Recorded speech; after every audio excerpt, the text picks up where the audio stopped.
The early morning sun cast long shadows across Fifth Avenue as Sarah Martinez adjusted her worn military backpack on the cold bench outside Trump Tower. At 42 years old, her face showed the weight of experiences far beyond her years, yet her eyes still held the sharp, alert gaze of a trained soldier. Her service dog, Max, a gentle German shepherd with knowing brown eyes, lay quietly at her feet, occasionally lifting his head to watch passing pedestrians. 3 tours in Afghanistan had earned Sarah multiple medals for bravery, but now those same medals lay wrapped in an old t-shirt at the bottom of her backpack. The transition from decorated sergeant to homeless veteran hadn't happened overnight. It came in small steps, first the nightmares, then the medical bills, and finally, the impossible choice between paying rent or buying food. The morning crowd rushed past her, a blur of expensive suits and designer handbags. Some people glanced her way, quickly averting their eyes when they noticed her military patches or the cardboard sign propped against the bench. The sign told a simple truth: female veteran, need work, not handouts. Sarah kept her back straight and her chin up. The military bearing drilled into her over 15 years of service, never quite leaving her system. Max suddenly perked up his ears, sensing a change in the usual morning routine. A group of business people had stopped nearby, their voices rising above the street noise as they discussed the morning's meetings. Sarah didn't pay them much attention. She'd learned that in New York, people gathered and dispersed like leaves in the wind. The crisp October air carried the smell of coffee from a nearby cart, making Sarah's stomach growl. She hadn't eaten since yesterday afternoon when a kind food truck owner had offered her a sandwich.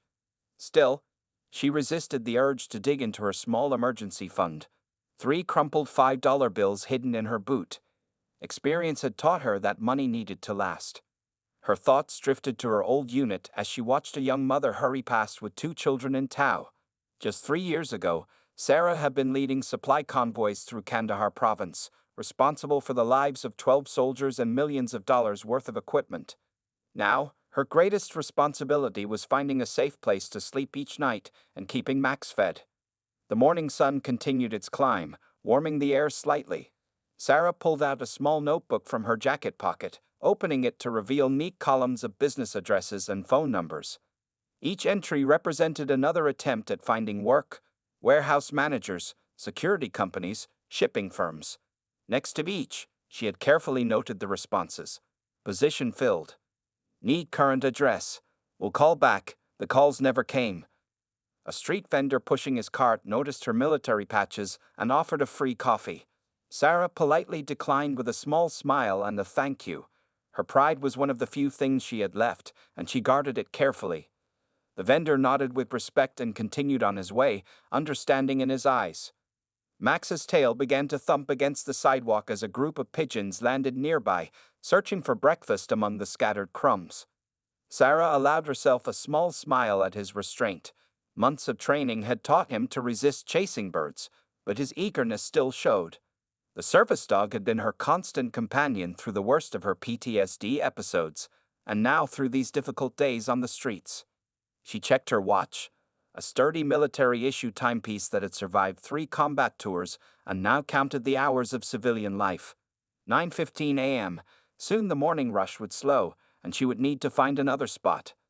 Some of the local business owners were kind, but nobody wanted a homeless person staying too long in one place, veteran or not. Sarah reached down to scratch behind Max's ears, earning a grateful look from her faithful companion. Together, they had developed a routine. Mornings spent looking for work, afternoons at the Veterans Services Office or library using the computers to send resumes, evenings finding a safe spot in one of the shelters that accepted dogs, when there was space. As the morning wore on, more people filled the sidewalks. Sarah watched them hurry past, each caught up in their own world of meetings, appointments, and deadlines. None of them could guess that the homeless veteran on the bench had once commanded respect from troops, coordinated million-dollar operations, and saved lives under enemy fire. But Sarah didn't blame them. She knew better than most how quickly life could change, how thin the line was between success and struggle. A gust of wind swept down the avenue, carrying with it the first few leaves of autumn. Sarah pulled her jacket closer, her fingers brushing against her service patches. Whatever happened, she would face it with the same courage and dignity that had carried her through war. She just never expected that her next mission would begin right here, on this bench, on this ordinary Tuesday morning in New York City. The usual morning calm outside Trump Tower suddenly shifted as security personnel began moving with purpose through the lobby. Sarah noticed the change immediately. Her military training had taught her to spot patterns in human behavior. Something was different. Max sensed it too, sitting up straighter beside the bench, his ears alert and focused. Through the golden revolving doors, a stream of men in dark suits emerged, their earpieces and alert eyes marking them as security personnel. Behind them walked Donald Trump himself, his signature blue suit and red tie as neat as ever, his hair catching the morning sunlight. He was heading toward a black SUV parked at the curb, surrounded by his protective detail. The sidewalk, already busy with morning foot traffic, grew more crowded as people stopped to take pictures with their phones. Some called out greetings, while others simply stared. Trump acknowledged them with small waves as he walked, following his usual routine of exit from the building. But then something unexpected happened. Just as he was about to reach his vehicle, Trump's eyes fell on Sarah's military patches. He paused mid-step, causing his security detail to adjust their positions quickly. For a moment, he stood still, studying the homeless veteran on the bench, taking in her straight posture, her service dog, and the carefully written sign beside her. "Hold on a minute," Trump said to his security team, his voice carrying across the now hushed sidewalk. The crowd of onlookers grew silent, phones still recording as he changed direction and walked toward Sarah's bench. His security detail exchanged glances but moved smoothly to accommodate their protectee's new path. Sarah started to stand, years of military training making her want to show proper respect, but Trump gestured for her to remain seated. "Please, stay comfortable," he said, his tone different from what most people heard on TV. It was quieter, more conversational. Max watched the approaching group calmly, his training keeping him relaxed but alert. "How long did you serve?" Trump asked, pointing to her patches. His question wasn't for the cameras or the growing crowd. He was looking directly at Sarah, his full attention focused on her answer. The morning sun cast long shadows across the sidewalk as more people gathered, creating a circle around the unusual scene.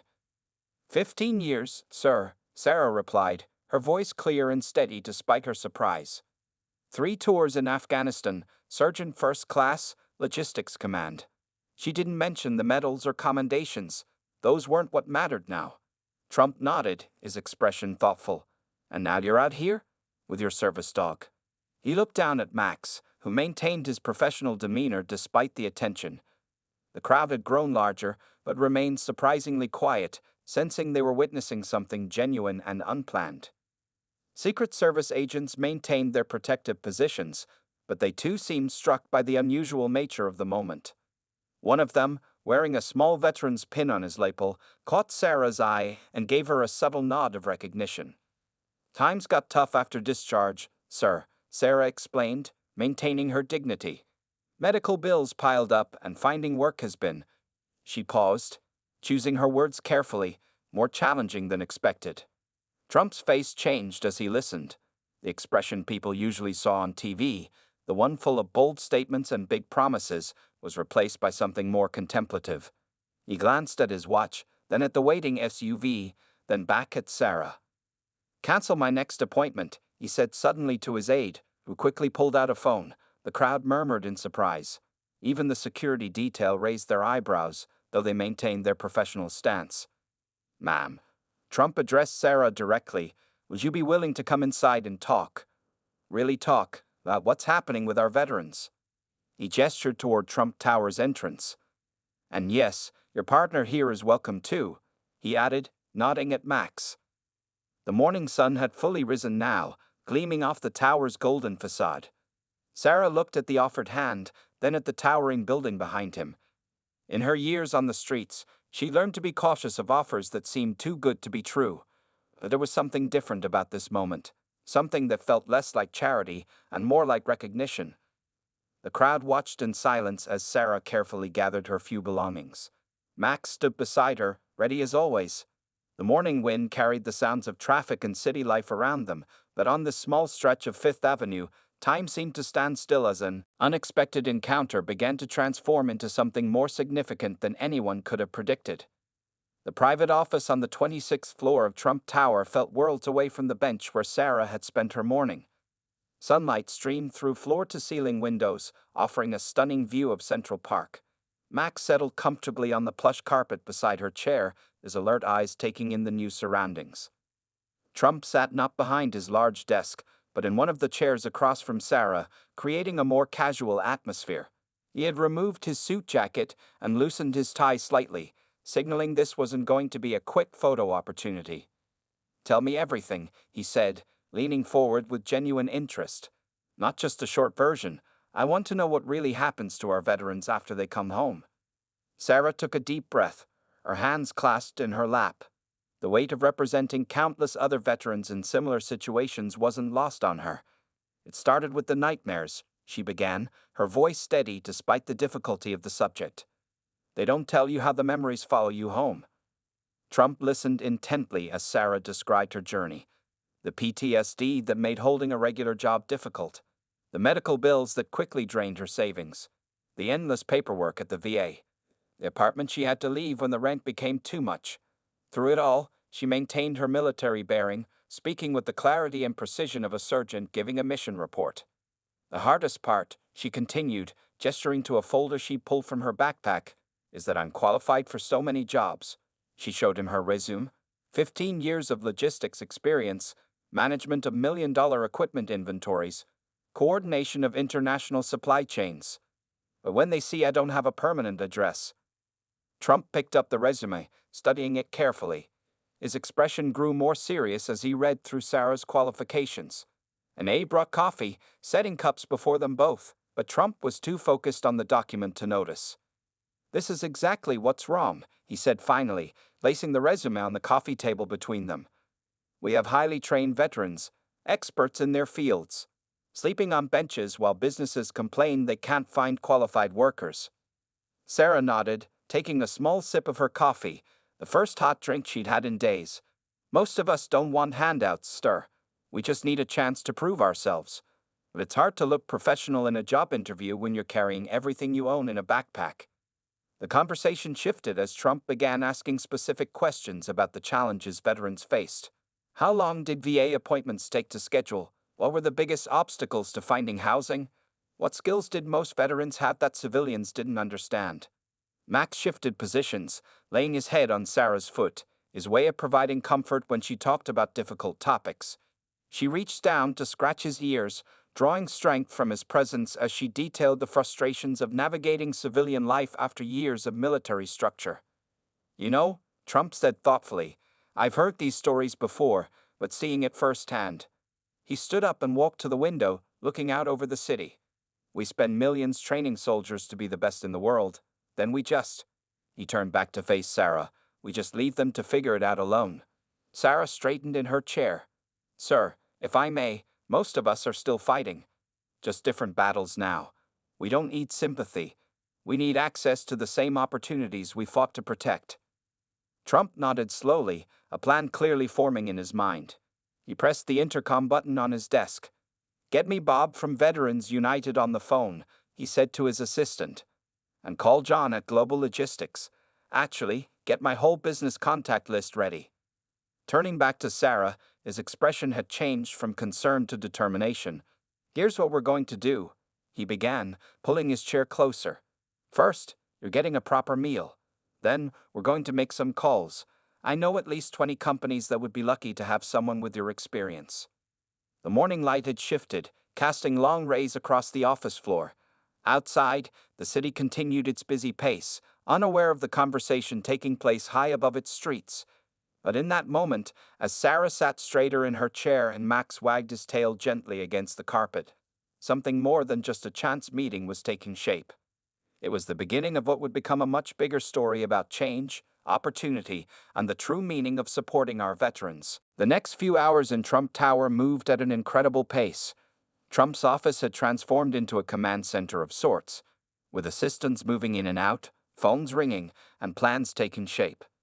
Sarah sat at a conference table, her military backpack now placed carefully in a corner, while Max dozed contentedly nearby. "John?" "Yes, it's Donald." Trump spoke into his speakerphone, his voice carrying across the room. Remember when you told me your shipping company needed experienced logistics managers? Well, I'm sitting here with someone who managed entire supply chains in Afghanistan. Sarah listened as Trump described her qualifications, leaving out any mention of her current situation.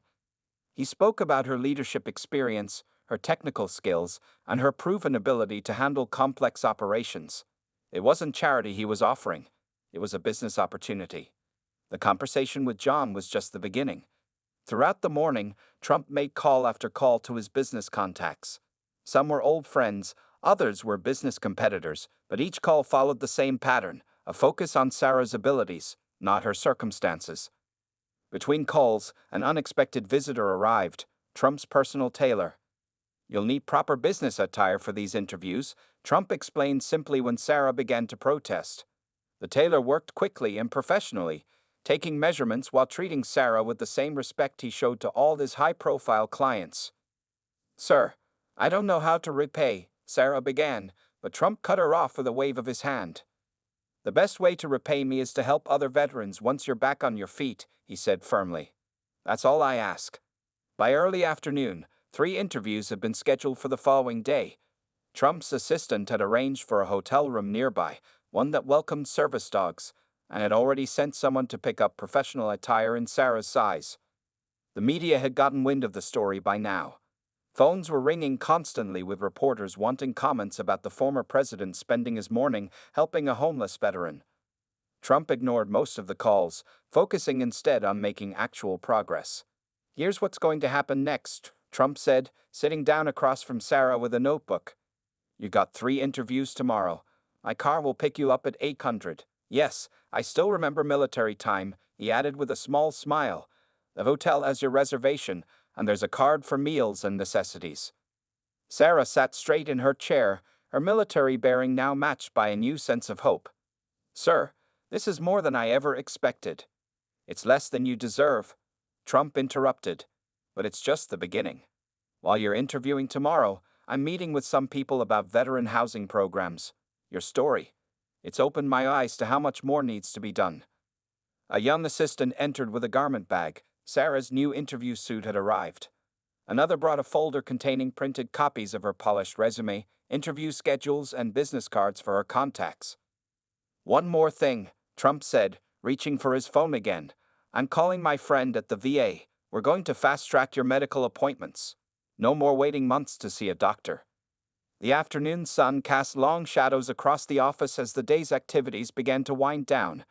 Sarah stood by the window, looking out at the city that had seemed so hostile this morning. Max stood beside her, his tail wagging gently, as if he too sensed the change in their fortunes. "Thank you isn't enough," Sarah said quietly, turning back to Trump. "But it's all I have right now." Trump stood up from his desk, walking over to join her at the window. "You know what the amazing thing is?" he said, looking out at the city. "All of this, the jobs, the connections, the opportunities, it was already here. Sometimes people just need someone to open the door." As Sarah gathered her few belongings, now accompanied by the garment bag and folders, she felt different from the person who had sat on that bench this morning. Not because of the new clothes or the interviews, but because for the first time in years, she had something precious, a real chance. The sun was setting as Trump's driver helped Sarah load her things into the car that would take her to the hotel. The same crowd that had gathered this morning was still there. Now they weren't just taking pictures. They were witnessing what real change looked like. One small act of kindness, one conversation, one person choosing to stop and make a difference, could start something much bigger than themselves. The story of Trump and Sarah's chance encounter spread across social media like wildfire. But it wasn't just another viral moment. It was sparking real conversations about veteran homelessness. By the end of the week, news channels weren't just covering the feel-good story, they were digging deeper into the challenges veterans faced. Sarah's phone buzzed constantly with notifications. Her LinkedIn profile, newly updated with her position at Global Logistics, was flooded with messages from other veterans sharing their stories. Many were struggling with the same challenges she had faced. Instead of ignoring these messages, she read each one, taking notes and gathering data. "You don't have to respond to all of them," John, her new boss, said one afternoon, noticing her staying late at the office. Sarah looked up from her computer, Max dozing under her desk. "Actually, sir," John, I think I do. Each story helps us understand the problem better. She showed him her spreadsheet, where she had been tracking common issues, housing problems, delayed VA benefits, hiring biases against veterans. The media attention had unexpected effects. Other business leaders, seeing Trump's example, began reaching out to veteran organizations in their cities. Sarah's inbox filled with emails from companies wanting to know how they could create veteran hiring programs of their own.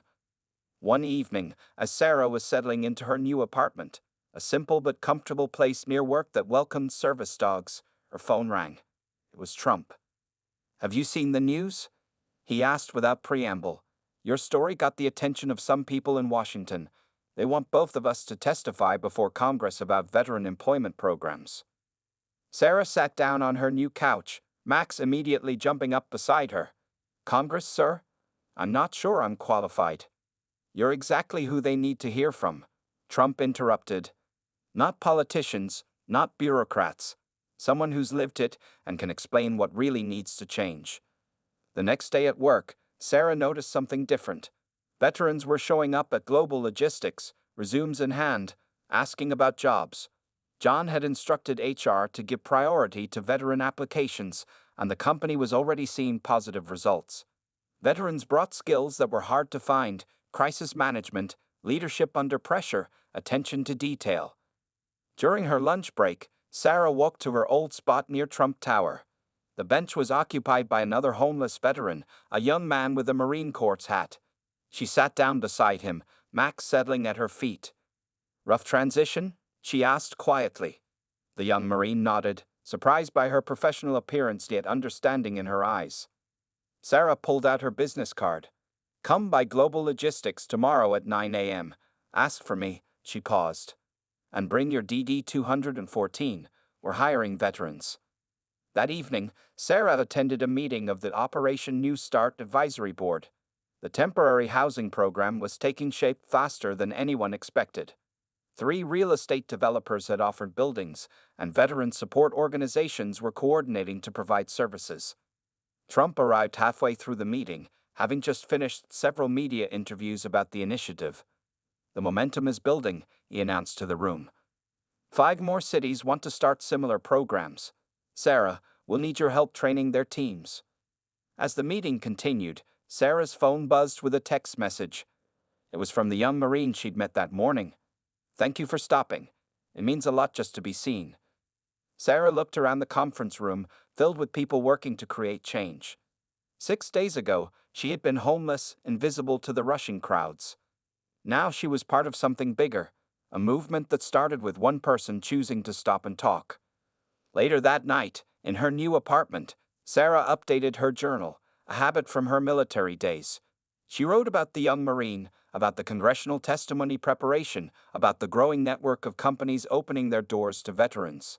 Max lay nearby, his presence a reminder of how far they'd come. The city lights twinkled outside her window, so different from her nights on the streets. Her new apartment wasn't fancy, but it was home. On her desk lay the next day's agenda: morning meetings about expanding the veteran hiring program, afternoon sessions planning the housing initiative, and evening calls with veteran support groups in other cities.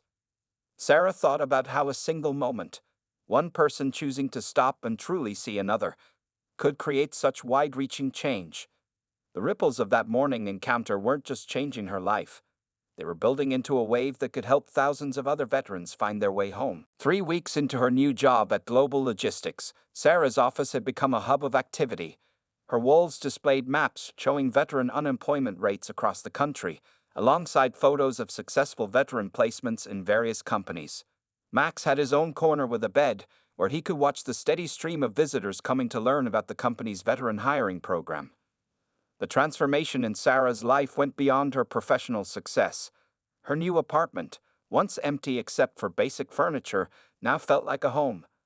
Photos of her military unit sat on shelves alongside books about business leadership. In her closet, her old military backpack remained as a reminder that it was now surrounded by professional attire. One morning, as Sarah prepared for an important presentation, her phone lit up with a text from Trump. "Turn on the news." She grabbed the remote and switched on her TV to find a major announcement. Several of the country's largest corporations had joined together to launch a nationwide veteran employment initiative inspired by her story. "This is what real change looks like," Trump said in the news conference. "It's not about handouts, it's about recognizing the incredible value our veterans bring to the workplace." The camera panned to show CEOs from technology companies, manufacturing firms, and financial institutions all pledging to prioritize veteran hiring. At work, Sarah's inbox filled with emails from HR departments across the country, asking for advice on how to implement veteran-friendly hiring practices. She began each day early, often arriving at the office before sunrise, a habit from her military days that now served a new purpose. "You've created quite a movement," John commented one morning, finding her already at her desk. "Corporate headquarters called. They want to make our veteran program the standard model for all our locations worldwide." Sarah looked up from her computer, where she was reviewing the latest statistics. In just 3 weeks, Global Logistics had hired 27 veterans across various positions. Each hire represented not just a job, but a life transformed. "It's not just us," she replied, showing John her screen. "Look at these numbers." She pulled up a spreadsheet tracking veteran hiring across different companies. The trend line showed a sharp uptick in veteran employment rates in cities where the initiative had spread. That afternoon, Sarah visited a newly opened Veteran Transition Center, one of 5 already established through Operation New Start. The center occupied a renovated building that once stood empty. Now it buzzed with activity, veterans attending job training sessions, meeting with housing coordinators, and supporting one another. In one corner, a former Marine taught a class on translating military skills into civilian resume terms. In another, a Navy veteran helped others navigate VA paperwork. The sight reminded Sarah of her own unit. Different people working together toward a common mission. "This is exactly what we needed," said Mike, a recently discharged Army surgeon who had been homeless just 2 weeks ago. Now he had temporary housing through the program and was scheduled for job interviews. "It's not just about getting help, it's about having a place where people understand." As Sarah walked through the center with Max at her side, she noticed something powerful. The veterans there didn't carry themselves like people receiving charity. They moved with purpose, with the same dignity and determination she remembered from her military days. This wasn't a handout, it was a hand up, a bridge between their military service and civilian success. Back at her apartment that evening, Sarah prepared for the next day's challenge, her first public speaking engagement. She would be addressing a conference of business leaders about veteran employment. Her speech was ready, backed by real data and success stories from the past 3 weeks. Max watched as she practiced in front of her mirror, his tail wagging whenever she got to the parts about how companies benefited from hiring veterans. The numbers told a clear story: lower turnover rates, higher productivity, and improved team dynamics in departments with veteran employees. On her kitchen counter lay an invitation to a White House conference on veteran affairs. Next to it was a stack of letters from veterans who had found jobs through the expanding program. Sarah read them each night, remembering her own journey from that bench to where she stood now. The city lights glowed outside her window as she finished reviewing her presentation. In just 3 weeks, she had gone from homeless to having a home, from jobless to helping others find jobs, from invisible to being a voice for change. But more importantly, she had helped prove something crucial: that the skills and dedication veterans brought to their military service were equally valuable in civilian life. They just needed someone to recognize it. The congressional hearing room buzzed with anticipation. 3 months after that fateful morning outside Trump Tower, Sarah Martinez sat at the testimony table, Max lying calmly at her feet. Her navy blue suit, not the same one from her first interview, but similar, reflected her journey from homeless veteran to professional advocate. Trump sat in the front row, having just finished his own testimony about the success of Operation New Start. The numbers he presented were impressive: over 300 veterans housed, more than 500 placed in jobs, and 15 cities now running similar programs. But numbers didn't tell the whole story. Sergeant Martinez, the committee chairman, began. "Please share your experience with the committee." Sarah leaned forward to the microphone, her posture military straight. The cameras clicked and whirred, but she focused on telling the truth that needed to be heard. 3 months ago, I was homeless," she began, her voice clear and steady. "I had served 15 years, earned multiple commendations, and managed million-dollar logistics operations in combat zones. But when I came home, I couldn't get a job interview because I didn't have an address. The room fell silent as Sarah described her journey. She spoke about the skills veterans brought to civilian jobs, the challenges they faced in translation, and the success of the new programs. But more importantly, she spoke about dignity. This isn't about charity, she emphasized, gesturing to the folder of statistics before her. Every veteran hired through our program has increased their company's efficiency. Global Logistics saw a 20% improvement in supply chain operations after hiring veterans. Other companies report similar results. In the audience, John from Global Logistics nodded. Their veteran hiring program had become a model for corporations nationwide. Sarah's department now included 15 veterans, each bringing their unique military skills to solve civilian business challenges. But the most important change, Sarah continued, is in how we see veterans. Not as charity cases, but as valuable assets to any organization. She shared stories of veterans now working in technology, healthcare, and finance, their military experience providing unexpected advantages in civilian roles. Trump listened intently from his seat, occasionally nodding as Sarah presented the evidence of their program's success. The initiative had grown far beyond their first conversation. What started as helping one veteran had evolved into a nationwide movement. After the hearing, reporters gathered in the hallway, but Sarah's attention was drawn to a group of veterans waiting to speak with her. Among them was the young Marine she'd met on her old bench, now employed and helping other veterans through the transition program. The bill has strong bipartisan support, Trump told her as they walked to their cars. They're calling it the Veterans Economic Empowerment Act. Your testimony made a difference. Sarah smiled, remembering how different this walk felt from her days on the streets. It's amazing what can happen when someone takes the time to stop and listen, she replied. Back at her office later that day, Sarah reviewed the latest program statistics. The success stories filled multiple spreadsheets. A former Army medic now managing a hospital department, a Navy technician running at operations, an Air Force logistics officer revolutionizing a shipping company's operations. Her phone buzzed with a message from Trump, sharing news that 3 more major corporations had joined the initiative. Below his message was a photo someone had taken 3 months ago of their first meeting outside Trump Tower. Sarah kept it as a reminder of how a single moment could change everything. That evening, Sarah visited the bench where her story began. A plaque had been installed nearby, not celebrating her story, but announcing the location as a veteran outreach point, one of hundreds now established across the country. Each week, volunteers trained in veteran support sat there, ready to connect homeless veterans with housing, jobs, and hope. Max sat beside her as she touched the plaque gently. The same crowds rushed past on the sidewalk, but now something was different. When veterans in need arrived at this spot, they found not just a bench, but a beginning. Sarah's phone calendar reminded her of tomorrow's meetings.